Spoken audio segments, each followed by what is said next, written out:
And now, ladies and gentlemen, we'd like to ask you to please focus your attention on the center screen as Izune Productions presents highlights of the 1996 State Farm U.S. Figure Skating Championships.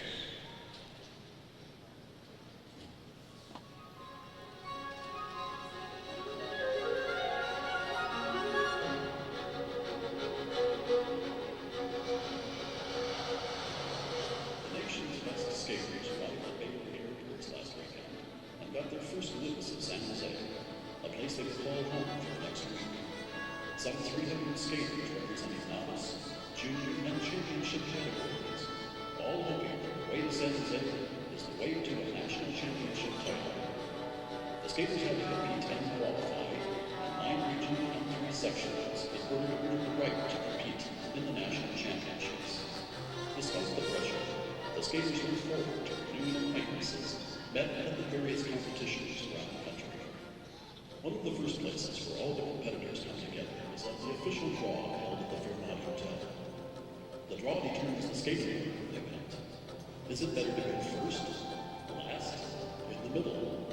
Each skater has a preference, but as they say, it's the luck of the draw. Each skater has a solid ice time for practice sessions.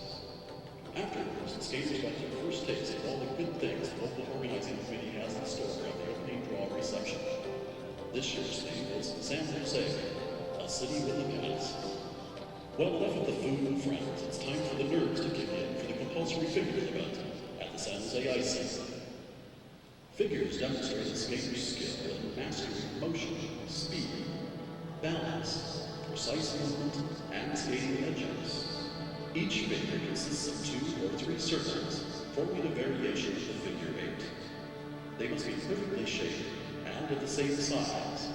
Skaters are usually asked to skate 3 figures. Judges give 1 mark for each figure skated.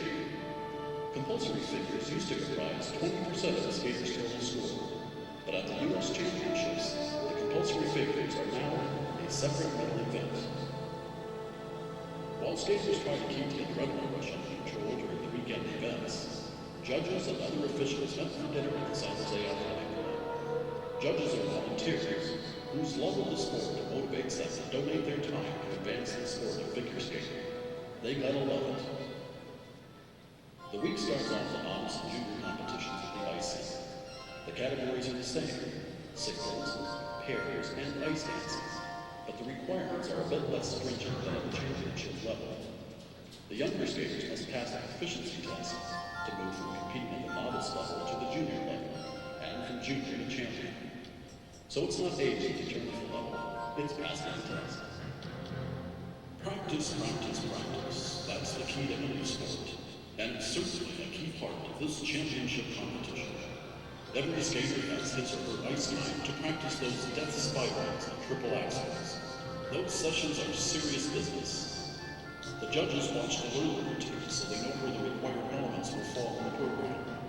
They wouldn't want to miss an important triple jump or double toe because they were taking notes. A special piece of artwork by artists Mike Mandel and Harry Salvo was commissioned by the City Arts Commission through the San Jose Public Art Program. This commemorative piece honors the art and sport of figure skating and our 5 local skating champions: Peggy Fleming Jenkins, Debbie Thomas, Brian Boitano, Christy Yamaguchi, and Rudy Galindo. Designed to engage the viewer into participating in the work, this unique celebration of Bay Area skaters will be completed in April of this year. Skaters, judges, coaches, and family are the acknowledged VIPs of this event. But there is another group of very important people who have donated their time and talent to this championship. They are the local volunteers. Many have been working for nearly 2 years to make this event the best ever. Some 700 volunteers in all from the Peninsula Figure Skating Club, the Junior League of San Jose, and from the community at large.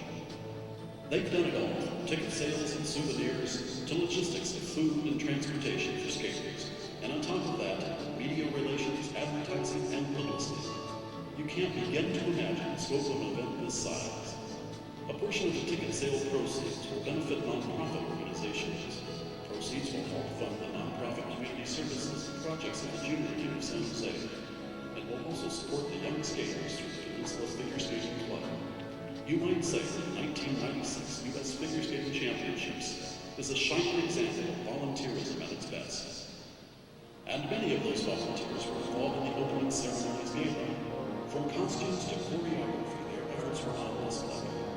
A very high-tech program is on tap to show off San Jose. What else would you expect from the capital of Silicon Valley? Local talent was also in abundance. Skaters from the Peninsula Figure Skaters Club were invited to audition for the opening ceremony's ice show. It seems like everyone in the community wanted to be involved at some level to help host the first national championship of any sport to be held in San Jose. But in addition to the hands-on work, it also took dollars to host such an event.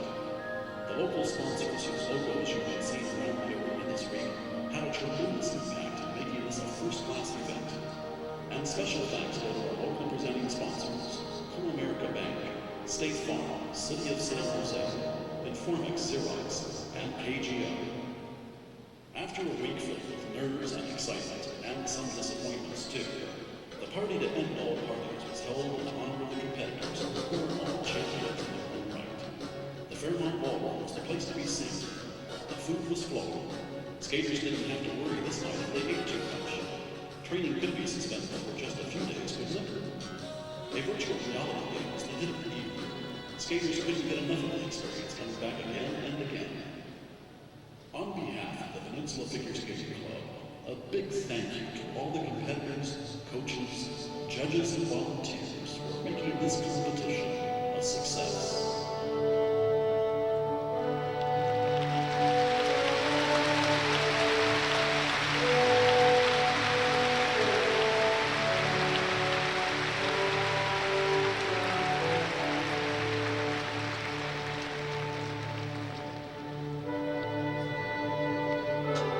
Ladies and gentlemen, the 50-car Rebels skating spectacular will continue after a brief intermission while the ice is resurfaced.